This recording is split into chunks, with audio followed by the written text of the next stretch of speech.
How to install Allur composite deck boards. A stunning low-maintenance alternative to timber decking that eliminates the need to paint and seal, offering the perfect enhancement to any outdoor space. To complete the installation, the following standard woodworking tools are recommended. To achieve the best results, good planning is essential. You should consider the size and orientation of your new deck prior to the install to help determine your subframe requirements. If you're building your decking next to your house, make sure it will sit below the damp-proof course and ensure you aren't going to block any air bricks or drain access. Each subframe is unique and will depend on your requirements and laying pattern. We recommend never exceeding a 300mm gap between your joists. The more complex the deck, the more joists needed to support the boards correctly. A 10mm gap should be left between any walls, fixed objects and joining joists to allow for expansion. Double joists are required where you expect deck boards to meet. 3mm expansion gap should also be left between board joints. Subframes should be designed with an integral fall of 1% to 1.5% minimum for drainage. This should be angled away from the house to allow rainwater to flow away from the building. If you're using composite joists, these are designed to be fixed directly on top of your concrete foundation. Timber joists, such as the one used here, require secure posts in a concrete foundation to fix to. The type of joists you need for the job will depend on the demands of your project. Timber joists have been used here to support challenges such as steps, removable drain access panels and the picture frame outer edge. With the subframe now in place, you can start to plan where your boards are going to sit, marking out where boards will start and end to ensure that you aren't left with any tiny or awkward cuts. Once your area is marked out, begin attaching starter clips to the edge of your framework using the stainless steel screws provided. Securely fixing a starter clip in place at the intersection of each joist or at 300mm centers. It's important to keep in mind where your boards will start and end to ensure the starter clips are placed appropriately to secure each board. With your starter clips now in position, align the grooved channel of the decking boards with the clips and insert the decking into the clips at a slight angle and push firmly into place. Once your first row of deck boards are in position, use our T-clips to fix all subsequent boards to the subframe. Attach a T-clip at every intersection between a board and a joist. Then, secure the clips into place by screwing through the countersunk hole into the joist below, keeping 3mm of slack in the clips to allow for adjustments, leaving the clips to be tightened fully later. Once all T-clips are in place, simply slide the next board in position, checking your boards are lined up correctly as you go. Repeat this process to fix subsequent board rows in position. After every 3 boards, we recommend checking your boards are still lining up, making any adjustments if required, before fully tightening the screws in place. Repeat this process to fix subsequent boards.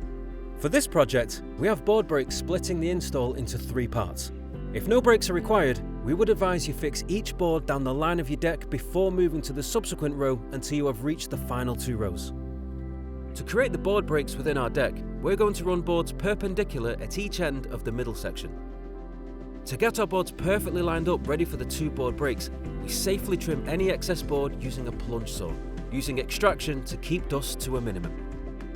Once each side has been neatly trimmed, the 2 perpendicular boards can be lined up at either end. To secure the areas where the boards meet perpendicular, cut a 6mm section from the lug on the T-clip using a fine hacksaw. The modified T-clip can be used at intersections where the boards meet to fix the boards in place. Secure the modified clips into place by screwing through the countersunk hole into the joist below, again keeping 3mm of slack in the clips to allow for adjustments. Attaching a T-clip at every intersection between a board and a joist before sliding in the next board, fully tightening the screws in place after every 3 boards. Cutting our composite deck boards to size is quick and easy and follows the same approach as timber boards. Simply measure and mark up your board. Then cut to size safely using a chop saw. Always remember to wear your PPE, such as a face mask, goggles and gloves. Place your freshly cut board into position to check it fits. Before placing a T-clip into the gap, ensure you're left with a consistent 3mm expansion gap down the edge of the perpendicular boards. Repeat the process in the same manner as your previous boards to fix in place, as you work your way down the deck, until you're left with the final 2 rows of boards around the whole of your deck area. At this point, the last board can be fitted by fixing starter clips in position, offering the last board in first, and then offering the second board in place and sliding T-clips down the expansion gap and in position. In this instance, we're creating a picture frame effect by using the opposite texture option from our double-sided boards for the last board. As our deck area will end with sets of steps, we're also using our composite starter board, which features a neat bull-nosed finish. However, standard boards can also be used and finished off with our colour-matching corner strips if preferred. The key to a successful picture frame outer edge is all in the planning. How you line up your 45-degree cut boards will make or break the look of your outer edge. It's important to double check your markings and that your board will fit with a 3mm expansion gap at each end. Cutting your 45-degree boards too tightly could result in the boards pushing into each other as they expand over time, compromising your deck. Once you're happy with your setup, begin attaching starter clips to the edge of your framework using the stainless steel screws provided. Once all starter clips are fitted, slide the last board slightly out of the way to allow space for the centre board to be placed in position. Align the groove channel of the decking board with the starter clips and pop in position, placing a T-clip into the gap to ensure you're left with a consistent 3mm expansion gap. With the centre board now in place, return the last board to its original position, again placing a T-clip into the gap to ensure a consistent 3mm expansion gap. Insert a modified T-clip at the intersection where the boards meet in the corner to fix the boards in position. With the picture frame now in place, the second to last board can be offered into the gap, angled slightly to attach the T-clips already in position. Ensure you leave a consistent 3mm expansion gap as you set your boards in line. T-clips can now be slid into the expansion gap and lined up with each joist. Remember to insert a modified T-clip at intersections where the boards will meet perpendicular. Once all clips are in place, the perpendicular board can be dropped into position.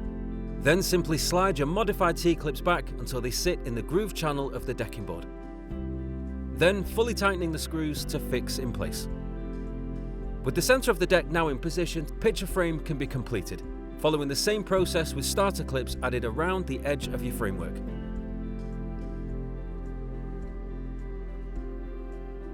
Carefully marking out your 45-degree corner cuts to include your 3mm for expansion.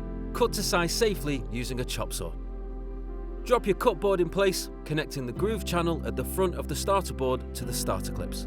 Then, following the same process as earlier, T-clips can now be added into the expansion gap and lined up with each joist before screwing firmly in position. Then simply repeat the process around the rest of your picture frame. Installing decking steps works in much the same way as your main deck, with starter clips added at the intersection of each joist at the front and back. Align the groove channel of the back decking board with the back starter clips and insert the decking into the clips at a slight angle and push firmly into place. Then place the front board by attaching the board to the starter clips at the front face of your step. Apply a little pressure to the front board, lifting it just enough to slide T-clips into the expansion gap and line them up with each joist. Then fully tightening the screws to fix in position. With all the decking down, we're ready to fit the fascia boards. Drill a 3mm pilot hole, keeping 30mm from the end of the fascia. Continue with pilot holes at 300mm intervals along the fascia. Simply line up your fascia board and screw the fascia into place with the coloured matching screws. Repeating the process until all your fascia boards are placed. Then sit back and admire your new long-lasting composite deck.